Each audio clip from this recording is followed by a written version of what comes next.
Last time, we talked about two Armenian historians that responded to the rise of Islam and the Arab dominance throughout the wider Near East and Mediterranean region.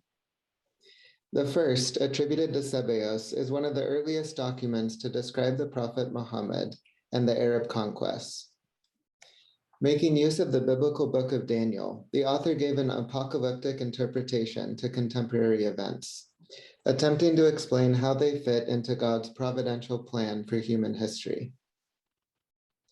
The next, by Revont, was written in part to promote the Bagratuni perspective of strategic cooperation with the new regional power. By providing vivid depictions of a number of failed Armenian revolts from caliphal rule in the past and the devastating consequences of those rebellions, the point was made obvious to all. Quiescence and submission to the caliphate is in the best interest of the Armenian people. We move today into a somewhat new period, the dynamic world of the 9th and 10th centuries, which became a fecund period for the writing of histories. Compared with other centuries, for which we often have just one or maybe two overlapping histories, in this period, there are more than half a dozen that belong in one way or another to this period, offering us a diverse and rich array of perspectives, voices, and comparative material. Let's just take a quick scan at some of the most important to get a lay of the land. So there's Tovma Artsrunik and his anonymous continuators, History of the House of the Artsrunik, Movses of Dashoran's History of Caucasian Albania. Those are the two that we'll be looking at tonight. There's one attributed to Hovhannes Mamigonyan, the History of Darom, Catholicos John of Draschanagert's History of Armenia, Uchtanes of Sebastia's History of Armenia. There's a text called The History of the Anonymous Storyteller that seems to have come together in this period. And there's Stepanos Daronetsi's Universal History, which was finished in 1004. So we can fit it here too. Not all of these texts deal with events of the 9th and 10th centuries. Some, though written or compiled in this time, deal exclusively with events of previous centuries, such as the history of Dodom, putting their particular spin on past events in order to speak to contemporary concerns. In fact, a striking aspect of several of the works of this period is the way in which they attempt to reshape the narrative of the past in order to respond to the dynamic new realities facing Armenian society in these centuries. This has been the focus of a number of fascinating recent studies by scholar Tim Greenwood of the University of St. Andrews, who we mentioned in last week's lecture. Another marked feature of many of these works is the vastness of their chronological scope. Following in the tradition established by Movses Horanatsi, several of the histories that came together in this period, such as those by Tovma Artsrunik, John the Catholicos, Stephen of Dodon, and the History of Caucasian Albania, begin in the distant past with the creation of the world and the first man, Adam, and then slowly work their way through ancient chronology and history until they come to the contemporary period. Another feature of some of the histories is their focus on a particular region or a particular family, such as the two we'll look at tonight, the History of Caucasian Albania and Tovma Artsrunik's History of the House of the Artsrunik. Let's remember that without a sponsor or patron, most histories would never have been written. And we can explain in part the explosion of histories in this period by the growth and expansion of a few particular families at the expense of many others. And these are the Bagratuni, Siuni, and Artsrunik. And you can see on the map that they, throughout the 9th and 10th centuries, they established autonomous kingdoms. So their growth at the expense of other families happened as a result of a number of complex factors. And another thing contributing to their patronage of histories in this time, we can see as the increased autonomy that they enjoyed within the overarching caliphal governing structure. In the 9th and 10th centuries, each of these three families were able to establish local kingdoms which followed a pattern at play across the Abbasid Caliphate, beginning from the second half of the 9th century. Thanks to the weakening of centralized administration at the caliphal center, new principalities, kingdoms, and emirates came to form in various provinces that were able to exercise largely autonomous rule, but still retained formal political ties to the caliphate and to one another. As a result, the Islamic world as a whole began to become more centrifugal or polycentric. Going along with their increased autonomy, there seems to have been a general reduction in the amount of taxes such leaders sent to the caliphal capital, leaving local rulers with more disposable income to put to use in their own provinces. Additionally, economic historians mark out this period as one in which there was a sustained economic boom, with an uptick both in international trade, manufacturing, and production. A couple of the major overland trade routes connecting the caliphal world with the Byzantine passed through Armenia, which economically benefited the Armenian rulers who controlled the territory there. And here in the map on the screen, you can see these are all kind of local provincial rulers within the larger caliphal structure, all of whom somehow share in a kind of Iranian identity of one sort or another. And you can see the Bagratunis and Artsrunis up on the top left of the map, all the way down to the Buyids, the Samanids, the Safarids. And a great recent study on this is Alison Baca's Non-Muslim Provinces under Early Islam. So this period has also stood out to Armenian historians of art and architecture because of its fecund building activity, since it's during these years that many of the stunning monasteries of medieval Armenia were founded, enlarged, or expanded. And here you can see several of the most famous ones. Most of these institutions were sponsored or patronized by members of the same Bagratuni, Artsruni, and Siuni families. Taken together, all of the above developments provided the right conditions for the production of new histories, new rulers with the motives and the means to sponsor official narratives that would paint a picture of the past and present, consonant with their new royal standing. So in addition to the architectural monuments they sponsored, these rulers also sponsored literary monuments, including several of the histories mentioned above. Today we'll look at two of them. So let's get started with the history of Caucasian Albania.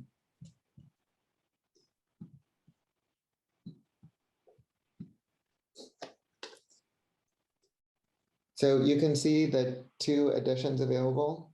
The one on the left, translated by Charles Dowsett, he was Armenian professor at Oxford for about 30 years into the 90s. And on the right, Robert Bedrosian's translation in the New Sofani Books edition. Before we dive into this history per se, let's just talk a little bit about Caucasian Albania. So Albank is the Armenian name for the country we call in English Caucasian Albania, to distinguish it from the Albania of the Balkans, with which it bears no relation whatsoever. We don't know what the people called themselves. Greek geographers use the term Albania, which Armenian usage then followed with Albank.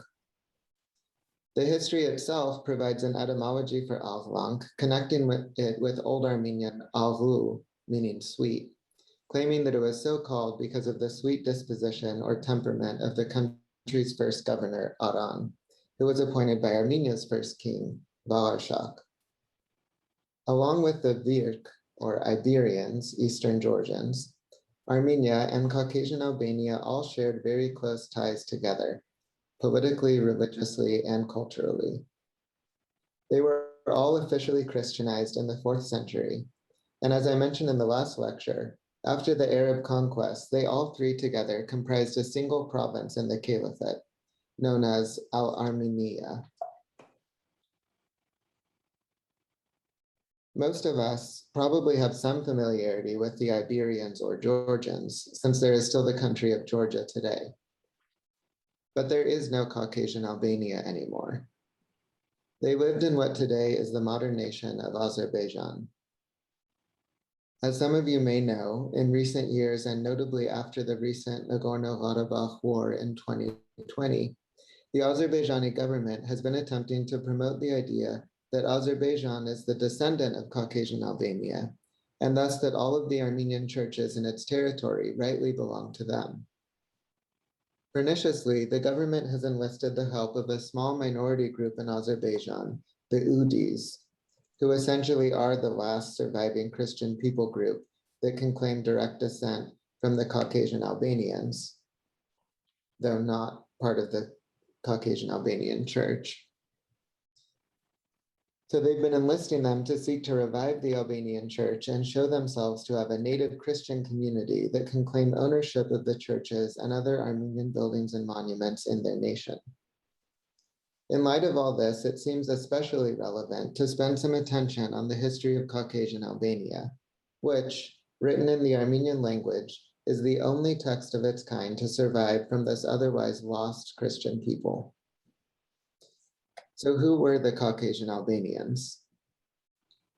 According to the Greek geographer Strabo, who died in the 1st century, the Albanians were a federation of 26 different tribes, each originally having its own king, but by his time, the 1st century, united under a single ruler.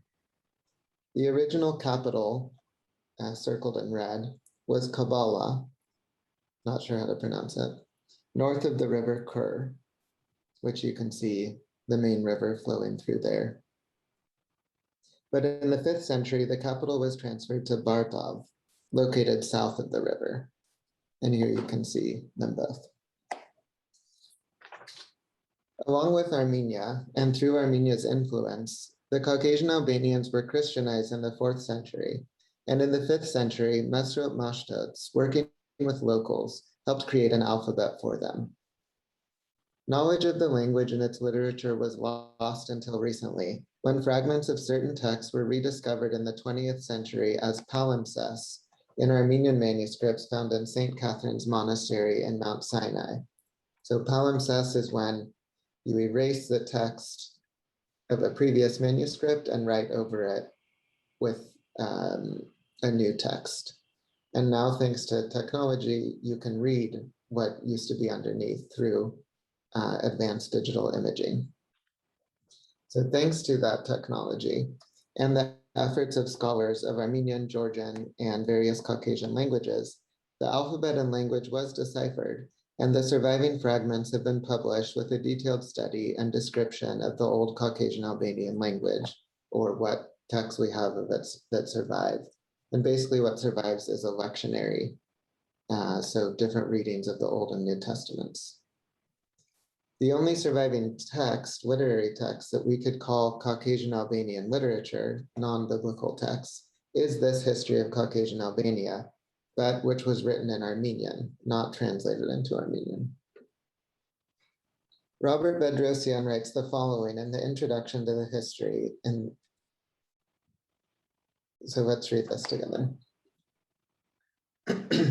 This history is the sole surviving written account of a culture now extinct.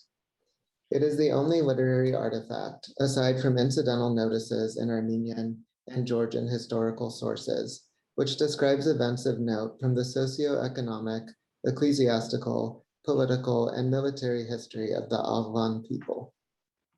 The history of the Albans, so he uses the Armenian term instead of Caucasian Albanians, which admittedly is very clunky to say.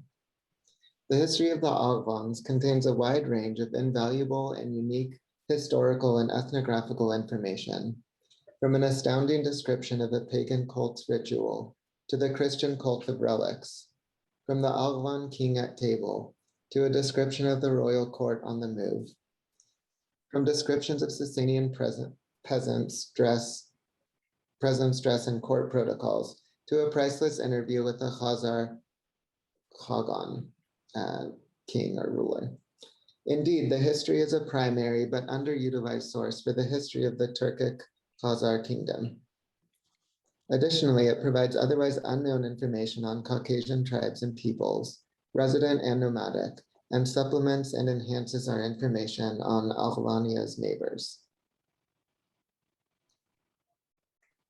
The text is a composite of many different sources and traditions, something we've seen already with some of the histories we've looked at, that are loosely woven together into three separate but related books, each of which may be the product of a different compiler or author.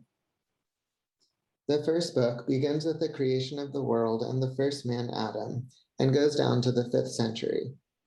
The second starts back in the 4th century and extends to the end of the 7th.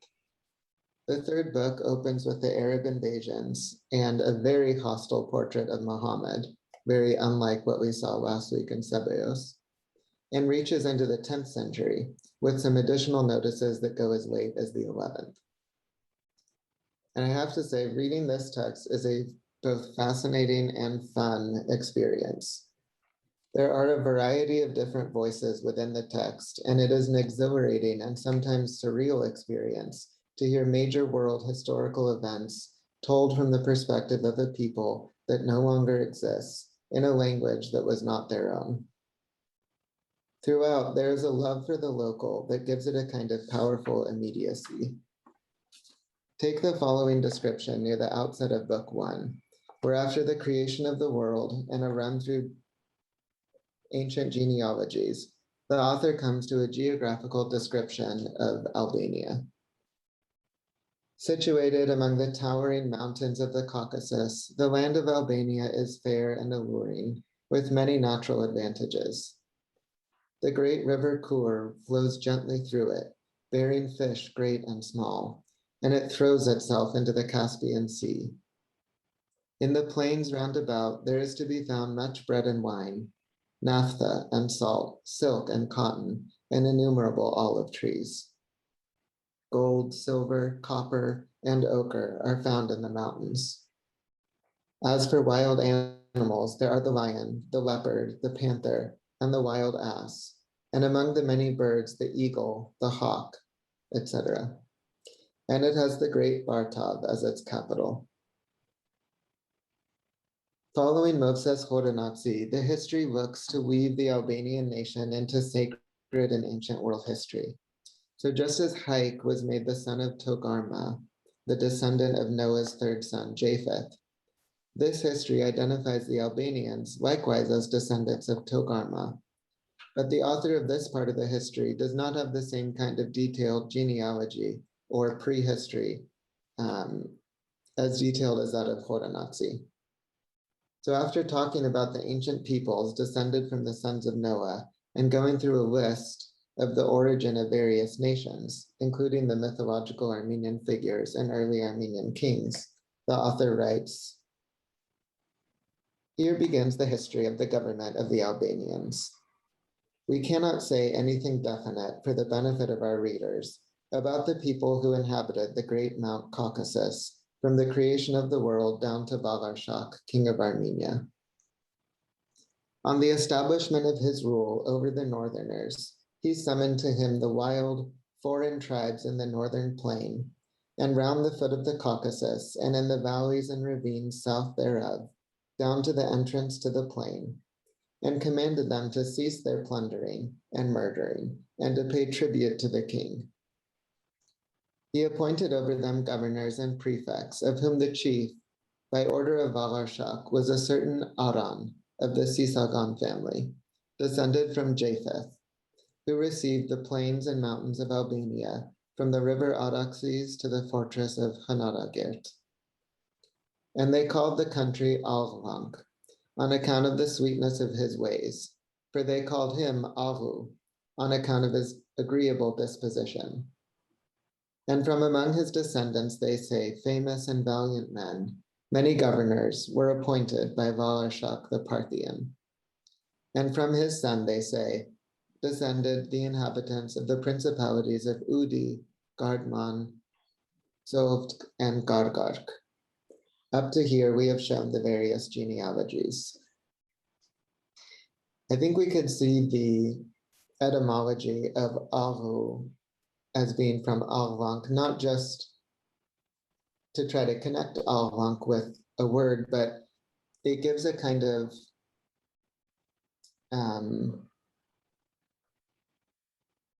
what's the word I'm looking for? An archetypal sort of explanation to it's viewed as kind of the transfer from so-called barbarian life to civilization. And so his sweet and agreeable disposition is meant to contrast with the uncivilized life that the tribes lived before coming together. In a way somewhat analogous to how Armenians build on Syriac traditions and then make them their own, Albanian traditions build on Armenian ones. You can see the Albanian tradition both dependent upon and competing with the Armenian tradition throughout this text. So for example, the Armenian tradition takes the Apostle Thaddeus and extends his apostolic mission from Edessa, Syria, into Armenia, where he was martyred. According to the Albanian tradition, when Thaddeus was martyred in Armenia, he had a disciple, Eliseus, who went back to Jerusalem and was then ordained as an apostle to the Albanians. And the text calls him the illuminator of the East. In the days of the appearance of the Son of Justice and the advent of our salvation, the inscrutable being, the light of glory, the emanation of his Father's being, who having completed his ministry to all men, dwelt again in the glory of his being, from which he was never separated. He sent his holy and beloved disciples as preachers throughout the world, and the holy apostle Thaddeus was appointed for us Easterners. He came to the Armenian canton of Ardaz, and there suffered martyrdom at the hands of Sanadruk, king of Armenia, and his disciple, Saint Eliseus, returned to Jerusalem and related the enviable martyrdom of his fellow apostle. Thereupon he was ordained in the Holy Spirit by Saint James, the brother of our Lord, who was the first patriarch of Jerusalem. He received the East as his diocese, traveled from Jerusalem via Persia, and escaping from the Armenians, penetrated among the Maskut. He commenced his preaching in Chola, and attracting many disciples in many different places, announced the salvation. From there, he arrived at the town of Surhan in the province of Udi with 3 disciples, some of whose wicked brothers had pursued them. One of the disciples was martyred by them, and the other 2 deserted the blessed Eliseus and followed the murderers. But the holy patriarch came to Gis. He founded a church there and offered up bloodless sacrifices. This place was the original source of all the churches and cities and the conversion of us Easterners. From there, he crossed the plain of Zargun to the site of the sacrificial altars of the heathen idolaters, and there he received the martyr's crown. It is not clear who did the deed. The murderers threw the holy remains into a ditch in the place called Homenk, where they lay hidden for a long time. And the next part then goes on to describe the discovery of his relics. One among many fascinating and striking chapters in this history concerns the Christianization of the realm and includes a description of the pagan cult ritual from a group known as the Finger Cutters, or Matnahad. I thought about reading this passage here, but it is just too gruesome to comfortably read over Zoom, especially not with any ability to interact or get feedback from anyone listening. But the chapter in question describes a cult ritual by a people the author calls the Finger Cutters, with a detailed description of their practice of ritualistically flaying, torturing, and maiming young children, and goes on to celebrate the way in which the Christian king of Albania put an end to such practices by suppressing the sect, converting them to Christianity, and educating the children of the tribes in the Christian way of life. And if you want to go read that chapter, it's 18 of book 1. The second book opens with a fascinating passage concerning banqueting and noble prestige. Let's read it together. In the same way that the heavens are bright with stars and the earth with flowers, so are the works of the historian adorned with various events. We have come across some tales of the land of the East, tales which have found no place in the books of ancient historians, which we consider fitting to incorporate into our work. So you can see how they're writing themselves into world history, as it were. There's no one that talks about these kind of things they're talking about because it's their local history. We recall here how Shapu, son of Ormuzd, king of Persia, had become arrogant in his realm and wanted to hold an investigation to determine which races or peoples possessed rank and honor. So what do you do if you're in Persia? You organize a banquet, and how you seat people is how important they are.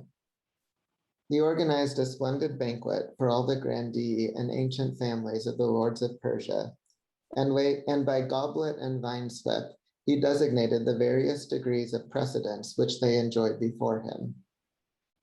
The Mobad of Mobads, the head of the Zoroastrian faith, was greatly honored at the royal table. After consulting with his nobles, the king said, I know well the correct order of precedence of Persian nobles, such as the Parthians and native Pahlavis. But as to the noble family of Arman and the Armenian nobles' order of precedence, I have been unable to learn anything either from my royal ancestors or from books. Now you lords of Armenia have two options to choose from. Either you show me an ancient book that indicates the degree and rank of each house, in which case you shall again receive from us your outstanding positions of honor. Or, if you cannot bring such a document to the attention of our Aryan brigade, we shall give your highly placed cushions, honors, houses, earth, water, and all your possessions to Aryan noblemen and expel you. The princes of Greater Armenia deliberated among themselves and brought before the king the worthy history of Agathongelos. The king ordered that this book be read and translated into the Persian language and script. When he learned that the book began with his own ancestor Ardashir, he rejoiced greatly, praised the book, and, deeply moved, held it before his eyes. Finding the figure of 17 cushions in this book, the king began to arrange the seats of everyone at the royal table accordingly. Now it came about that Andok, lord of Sunik, received the 14th cushion. Because of this, he haughtily declined to eat, and when admonished by the king, paid no attention to him. So in the meantime, the Sunik nobleman had been able to advance his position, but when they went back to these ancient documents found in Agathongelos or some other source, it put this Sunik nobleman lower. And so he's all put out because he had to sit at a worse place. And Avlank is right next door to Sunik. So the author of this is very happy to include this tidbit, which just kind of goes out of his way to give kind of a burn to the nobleman next door.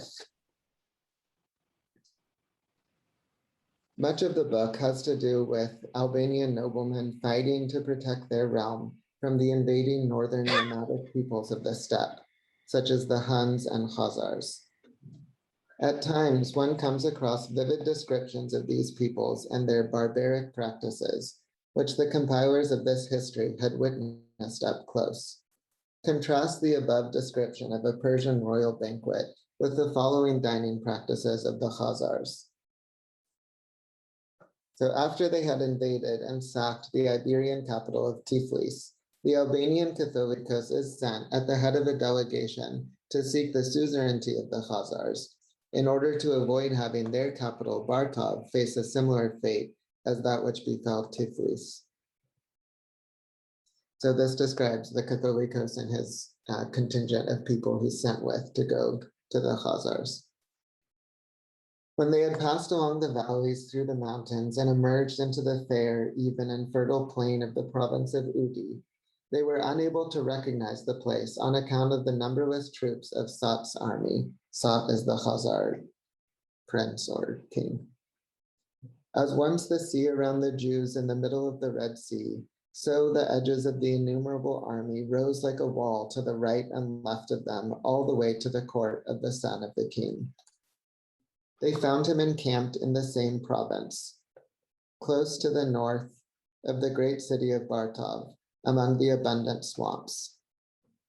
There we observed them, kneeling on their couches like rows of heavily laden camels.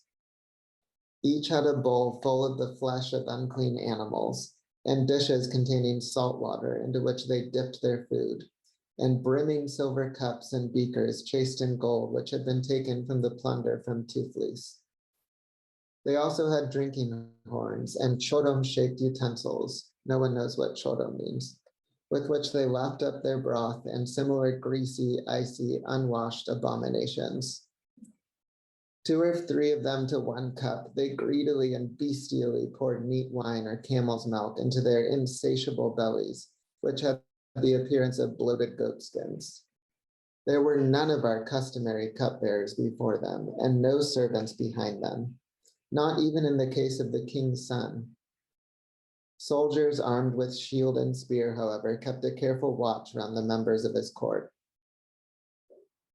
When they passed the Albanian delegation with the gifts of greeting which we carried on our arms behind the Catholicos from sentinel to sentinel, they ran before him. They ordered all to step forward and to kiss the ground 3 times. Retaining the others at the second door and taking the gifts from them in their own arms, they led the Catholicos by himself to the innermost tent where the king's son sat. Entering his presence, the Catholicos kissed the ground before him and gave him his gifts, and the nobles gave him theirs. Sat received them with his own hands and greatly rejoiced to see him arrive with such a multitude, and he ordered to sit with him in the tent. And then the text goes on to describe how the Catholicos is successful in his mission and is able to make a treaty with the Khazars. A great deal of space in the second book is given over to celebrating the life and deeds of an Albanian nobleman, Javan Sher, who lived at the end of the Sassanian dynasty and the beginning of the Arab conquests. His heroic deeds, narrated after Iranian epic fashion, make him loom larger than his more famous contemporaries, such as the Persian Shah Khosrow or Heraclius, Byzantine emperor. The text also includes a poetic elegy composed as an alphabetic acrostic that was written and recited by one Davtak after his death, which has been singled out as one of the oldest non-liturgical poetic compositions to survive in full in Armenian. The end of the second book gives much narrative space to telling of the Christological controversies and how they affected Christianity in the Caucasus, leading to the permanent split of the Iberian and Armenian churches and the temporary split of the Albanian and Sunnid churches from the Armenian, and the way in which the relations of the latter 3 were eventually repaired. The 48th chapter focuses in particular on the power politics and big personalities at play in these disputes. The author explains how, in his opinion, the ultimate source of the conflicts was not debates over the technical niceties of theology or Christology, but power disputes between the leading hierarchs of the various Christian peoples. It's very interesting to read his perspective. Book 3, likewise, has much to say about various church controversies and heresies. So these are some among many fascinating passages one can find in the history of Caucasian Albania, and I really encourage everyone to read it.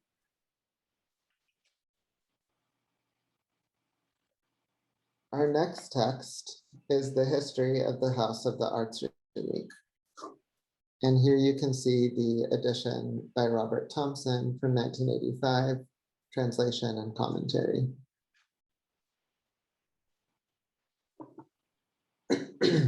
As its name implies, this history focuses on the Artsrunik noble house from mythological and prehistorical beginnings up to the late 9th and early 10th century, the period in which the bulk of it was written.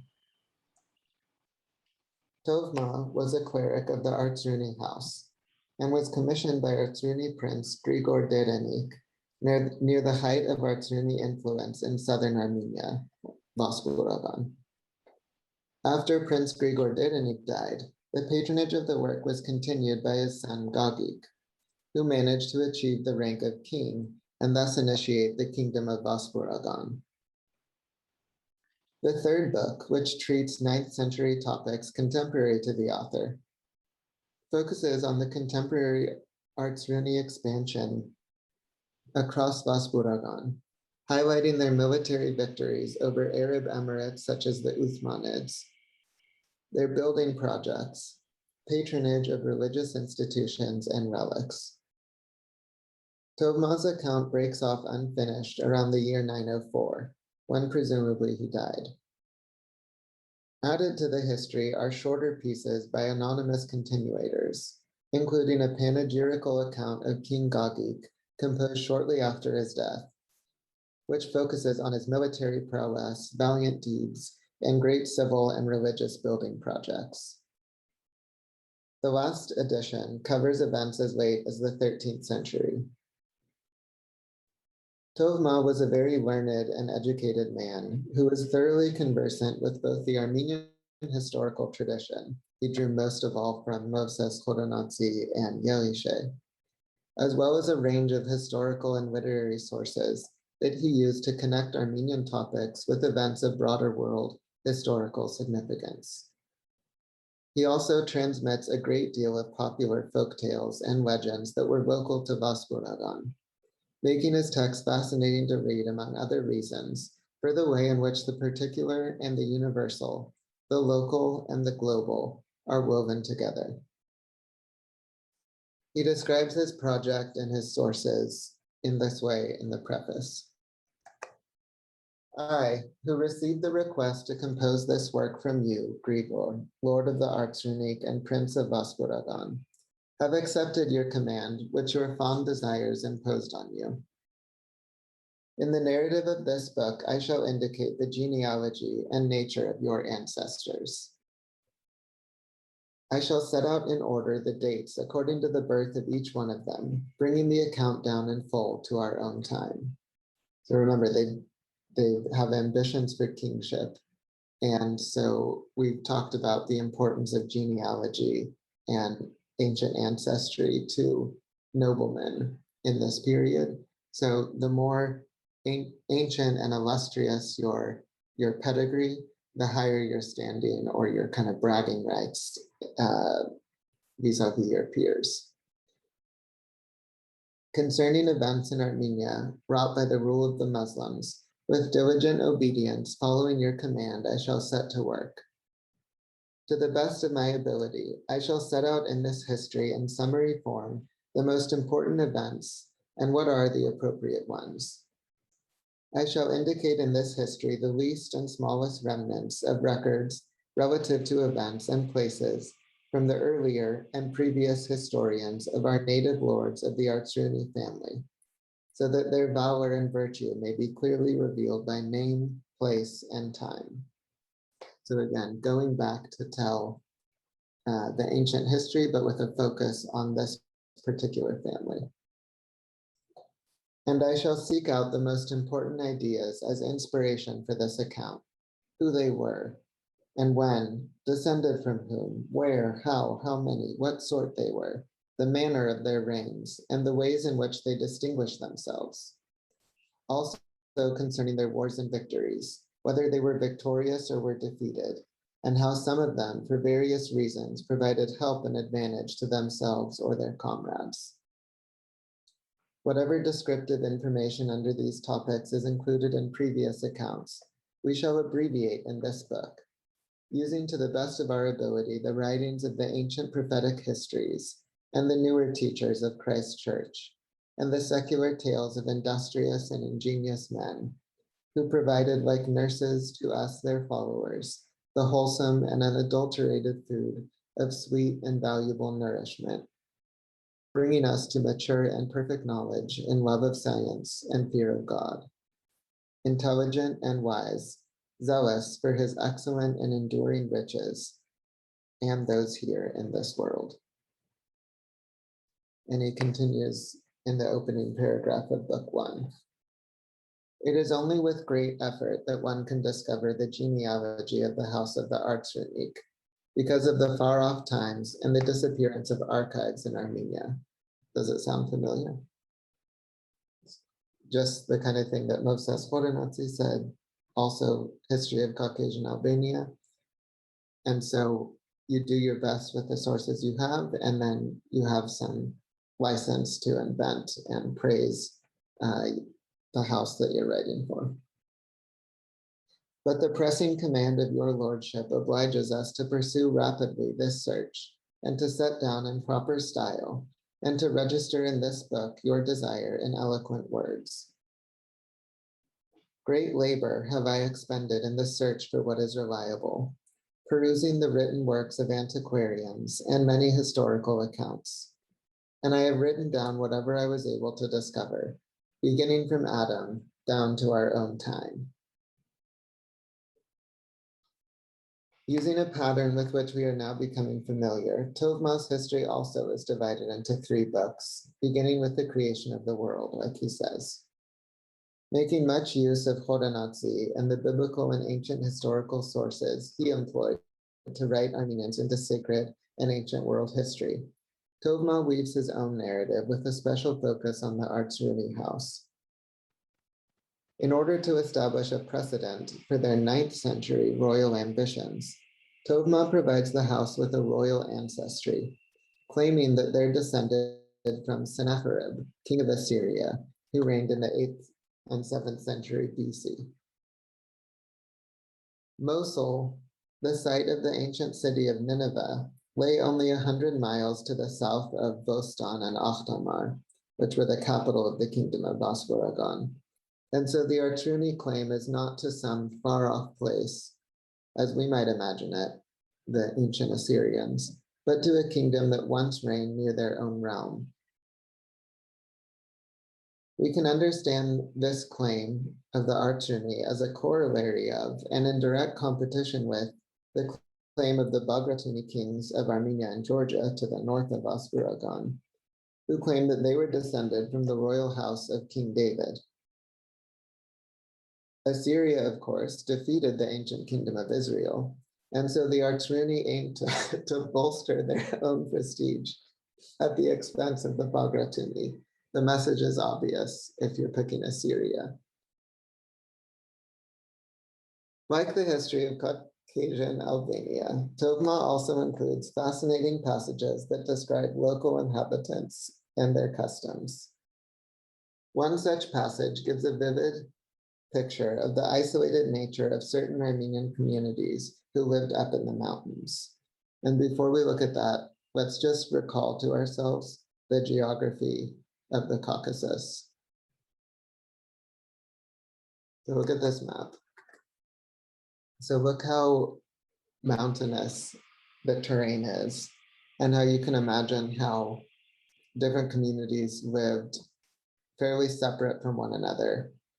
And it's partly for that reason that Armenian dialects and language and customs are so diverse and varied because of the terrain itself.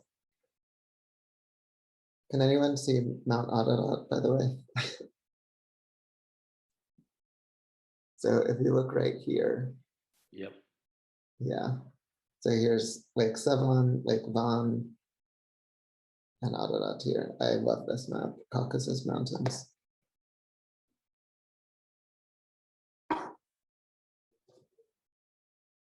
So here's his description of the mountain dwellers. Here I shall expound in brief the nature of the inhabitants of the mountain, what sort and manner of people they are, how they manage to live and supply their needs at great labor and enormous trouble. They dwell in deep gorges, in clefts in the mountains, in deep forests and on mountain tops. They live separately by families, so distant from each other that if one of their strong men were to shout from a very high place, he would hardly be able to make his voice carry anywhere. You would think it a mere echo from the rocks. Half of them lose their native tongue from living so far apart and never greeting each other, and their mutual speech is a patchwork of borrowed words. They are so profoundly ignorant of each other that they even need interpreters, let alone Tovma writing, who probably could barely understand anything they said. For food, they use certain seeds, especially that known as millet, which some call bread at time of famine. This they sow in the middle of the forest and irrigate by means of their feet or with double-pronged hoes. They hide their nakedness with clothes of wool. For footwear, they use a form of boot made from goat skin. And one food and one garment suffice them both winter and summer. As weapons, they have pikes, which they carry with them continuously in readiness against the beasts that live on the mountain. But when enemies reach their land, the mountain peoples unite to aid their princes, meaning the Armenian noble princes, for they are loyal. Now, as for the snow of unstable solidity, which flows down from the clouds, they have invented for themselves wooden shoes wound around their feet with ring-like thongs, so they easily run over the snow as if over dry land. They are savage in their habits, drinkers of blood, who regard as naught the killing of their own brothers and even of themselves. They are called light-armed and couriers, and dwell in the mountains that divides Artsrunik and Daron. Because of their obscure and inscrutable speech and way of life, they are called Chut, from which name the mountain is also called Hoyt. They know the Psalms in the old translation of the Armenian teachers, which they have continually in their mouths. They are the peasants of Syria, who followed to Armenia Adramelech and Sanasar, sons of Sennacherib, king of Assyria and Nineveh, from whose name they call themselves Sanasnaik. They are hospitable and respectful to strangers. So this is essentially Sassun, the same people whose oral epic gives rise to David Sassunsi and the Sasnadzarer. And you can see this description of them in the 9th century.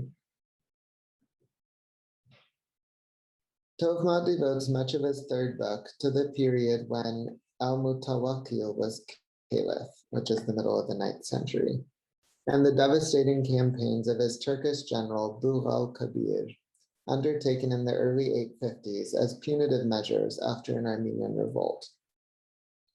Throughout this section of his third book, Tovma describes events in language that harkens to and verbally echoes Yerishe's description of the religious wars of the 5th century with the Sassanians, which we talked about in the 3rd lecture.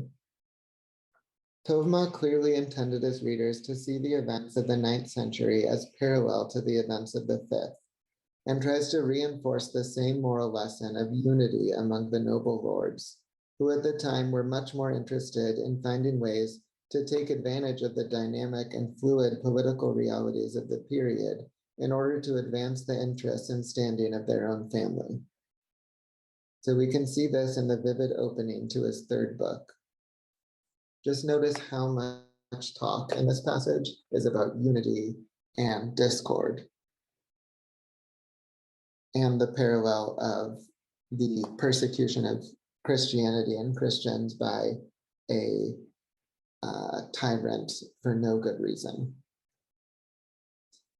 which were the things we pointed out in Yerishe. Up to this point, we have not hesitated to relate the dangers and tribulations which befell us from the enemies of the truth. For although we were oppressed and tormented with various afflictions by the domination of the armies of the Muslim Tajik nations, yet these were few in number and for short periods of time, and many more were they whom we smote than we who were smitten. For the Armenian princes, with their hosts of knights and troops, were still living in unison and harmony and concord. though in secret they had suspicions of treachery. But when discord began to insinuate itself within that unity, the grace of the divine power departed and withdrew. Concerted plans were disregarded in combat and in other matters affecting the administration of the country. And just as someone might cut into pieces all the limbs of a body until the form of the living man, that is, the nature of his composition, has disappeared, in such manner was the unity of this country gradually destroyed, as each individual plotted evil against his neighbor and his brother. They sent letters and messengers to the caliph secretly from each other. Among themselves, they scattered words of slander, so that not even two remained in accord, causing great joy to their enemies at the dissolution of their mutual unity. Many were the things they wrote that Armenians had not done, and all the damage and results of the revolt they attributed to Ashot, the leading Bagratuni prince. To them applies the saying of the Savior, every kingdom divided against itself perishes, and every city or house divided against itself will not stand. Equally appropriate is the old fable of the philosopher Olympian concerning the characters of the lion and the bulls, of which erudite people are knowledgeable. And he won't say it because, of course, all of us present know the reference. Then the caliph once more took counsel with the magnates of his kingdom to plan sure and infallible destruction for the land of Armenia. From among many good suggestions, the counselors chose this plan as the only certain one. They said to the caliph, "Gather an army, assemble a force, march into the land of Armenia. From all the nations that are under your control, gather to yourself the elite of the cavalry and cross over the river. On reaching Armenia, first bring Ashot here in exile. Then all the others will easily submit to you, and you will indubitably set them all under the yoke of obedience to you. Do not merely endeavor to exact vengeance for their holding back taxes or troops or other service or for harming the state, but force them, once taken captive, to renounce the Christian faith and to serve the religion of our prophet and legislator. Then all our plans will easily be carried out. By inflicting them with the bastinado and prison and various tortures, and by threats and persuasion and the deceitful promise of wealth, you will subject them to your royal will and extirpate the name of Christianity from among them." This counsel seemed pleasing to the caliph, and he greatly rejoiced. And so then the next several chapters go on to describe these campaigns and then the capture of the princes and their being called to the Abbasid court and presented with the choice of conversion to Islam or torture, death, and martyrdom. And some choose one way, some choose another. Most of the Artsrunis convert to Islam and then go back, like in Yelishe, back to Christianity once they get back to Armenia. And Togmat goes at great lengths to present a picture of his patrons as very pious and repentful for what they had done. One of the other notable features of the history is the vivid descriptions of Artsruni building projects. Unfortunately, over the years, many of the buildings described in the text were destroyed. The most famous Artsruni built construction to survive to the present day is, of course, the Church of the Holy Cross at Achtamar. Let's listen to Tovman's description of the building while we look at pictures. He says, "The architect was Manuel, whom we mentioned above, a man full of wisdom and proficient at his work. He skillfully built the church as a marvelous and wonderful construction. To the monk whom we mentioned above, he entrusted the decoration of the sculptural relief, depicting in a true likeness the figures beginning with Abraham and David down to our Lord Jesus Christ. He arranged the ranks of prophets and apostles in each one's place, wonderful to see. He created and brought together on the walls of the church herds of deer and flocks of birds, and also groups of wild beasts, boars and lions, bulls and bears facing each other, drawing attention to their struggle for existence, which is very pleasing to wise men. He extended around the back and sides of the church a splendid frieze, arranged in detailed sections, depicting grapevines interlaced with vintagers, and wild beasts and serpents, whose forms reproduce their kinds with the various differences according to each one's species. On the four sides, at the summit of the exedrae, he accurately depicted the images of the four evangelists, who were worthily the crown of joy of the Holy Church and superior to all other saints. He represented on the vault of the west apse the cross-nimbed image of our Savior, who for our sake put on flesh and appeared as a man. In a true likeness, he arranged opposite the Savior the glorious image of King Gagik, who with proud faith raises the church on his arms like a gold vessel full of manna, or a golden box filled with perfume.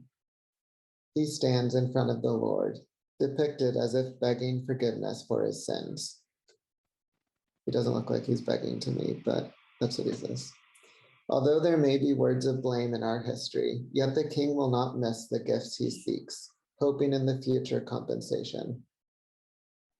Furthermore, on the south side of the apse, above the door of the church, is set a gallery with a vaulted staircase, going down from top to bottom, to act as a place of prayer for the king, restricted and closed to the public, where he may converse with God privately and undisturbed.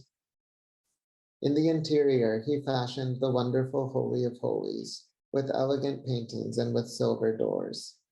It is filled with gilt ornaments, with images encased in gold and precious stones and pearl ornaments, and with various notable and splendid vessels, which wonderfully show us the second Jerusalem, and also the gate of Sion on high.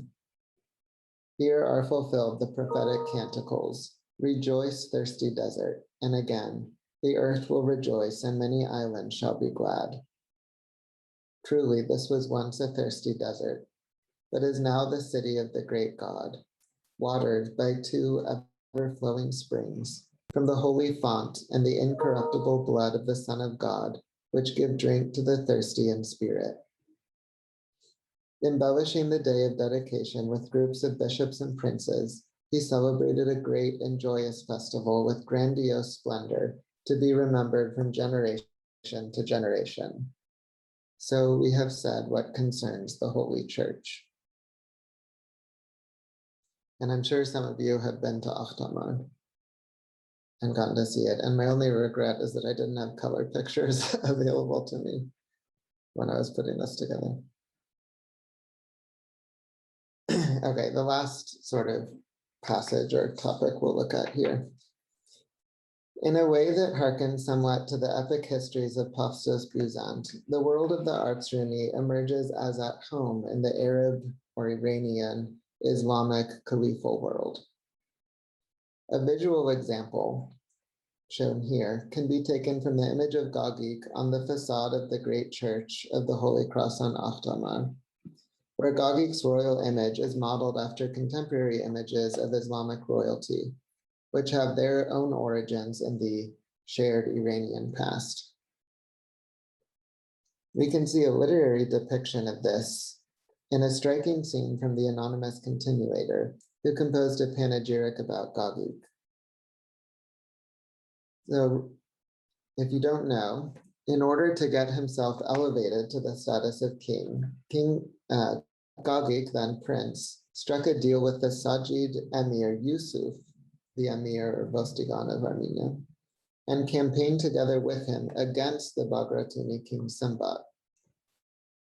This could easily have been seen as a treasonous act at the time. Gagik not only owed Sambat his loyalty, but was closely related to the Bagratuni king on his mother's side. I think he was his nephew, if I'm not mistaken. But the panegyrist paints a different picture, of course. depicting King Simbat as a rebellious vassal of the Bostigan, holding back the tribute he rightfully owes to the emir, and depicting Gagik and Yusuf as peers and allies. So let's look at that passage.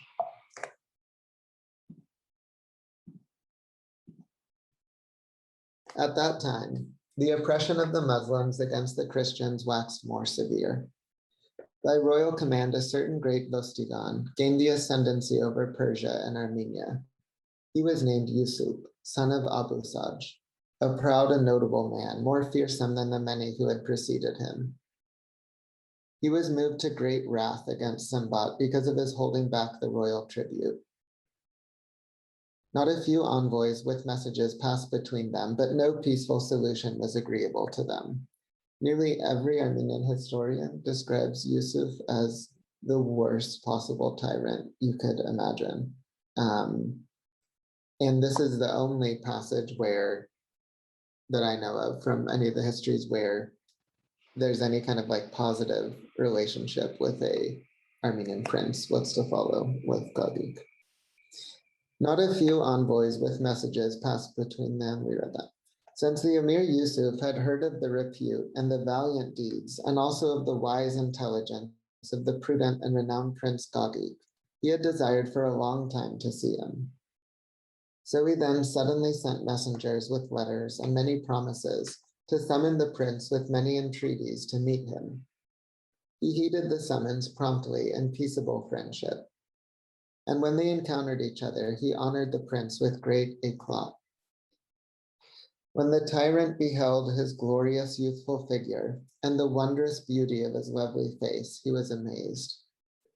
On questioning him in profound and inscrutable terms, he received replies of vast erudition that were at the same time profound and enigmatic, whereby he liberally and freely explained his obscure questions and opened before him gates that were locked and inexplicable to mankind, becoming for him a mother of understanding and a nurse of wisdom. Since the Persian ruler Yusuf was a man of powerful mind, but the most disagreeable among all the sons of men, he therefore submitted the splendid and blessed prince to an arduous investigation. Raising his eyes, he observed him and measured his deportment on sitting and rising. In every aspect of royalty, he found him refined and endowed with charming modesty, like gold tested in many furnaces. He opened before him royal edicts, revealed to him uncertain plans and deeds, asking him for a solution. And he was assisted by him in gaining the wisdom that flowed copiously from him. He showed him in royal fashion precious stones and beautiful luminous pearls derived from land and sea. He related to him the tales of ancient kings from century to century and the wars that had occurred in their times. He questioned him on the dynasties and thrones of kings and preeminent families and the borders of each one's lands, beginning with the Medes and Persians, Judea and Jerusalem, the Assyrians and Egyptians, the Greeks and Indians, all Armenia as far as the gates of the Alans and the Caspians, which information is very pertinent for kings. He found him versed in everything and exceedingly learned. He interrogated the undefeated champion and splendid prince on the battles he had fought, and surrounded him with warriors to observe him. He found him like a high mountain, immovable by the blasts and shouts of war. In all this, and even more, did the Persian ruler Yusuf observe the grace of God manifested in the valiant and divine Prince Gagik, and he greatly rejoiced at his visit to him. But when the news reached the ears of Simbat that Gagik, Prince of Vaspuragan, had made an alliance with the Persian ruler Yusuf, in his jealousy he raged against him with profoundly evil intent. Simbat himself did not seek the pursuit of peace or the giving of royal tribute, as the Lord commanded through Peter to pay the tax of the firstborn to those who demanded the didrachm, saying, "Give what is Caesar to Caesar's, and what is God's to God." He thus worthily indicated that one should pay royal taxes. He even sent Peter to the sea to pluck the satyr from the teeth of the fish cast up from the deep, thus satisfying those who had asked him. This he gave for the chief of creation and the head apostle Peter. But Simbat, disregarding the Lord's command, brought many evils on the holy church and the Lord's people. Besides serving as a justification for Gagik's alliance with Yusuf against Bagratuni King Simbat and painting things in such a way that Gagik comes across as both innocent and loyal, and Simbat as rebellious. This passage stands out for other reasons. Normally, the depiction of Armenian relations, as I mentioned, with Sajid emirs or caliphal governors is very negative and hostile, and of course there's some of that in this text. But here we can also note how Gagik seems to be at home in Persianate court culture, a peer of Yusuf. Remember the part where he said that he passed all his tests of royal deportment and manners.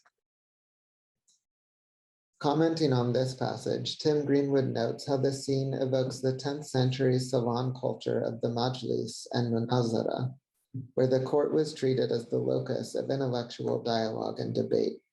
So hence all the debate over ancient kingdoms and such things. So like the epic histories before him, the history of the house of the Artsrunik gives a very vivid picture of Armenian noblemen at home in the world of Persian, Near Eastern courtly culture. And that's all we have time for tonight. Thank you so much, everyone, for your attention. And I really do highly recommend both of these texts.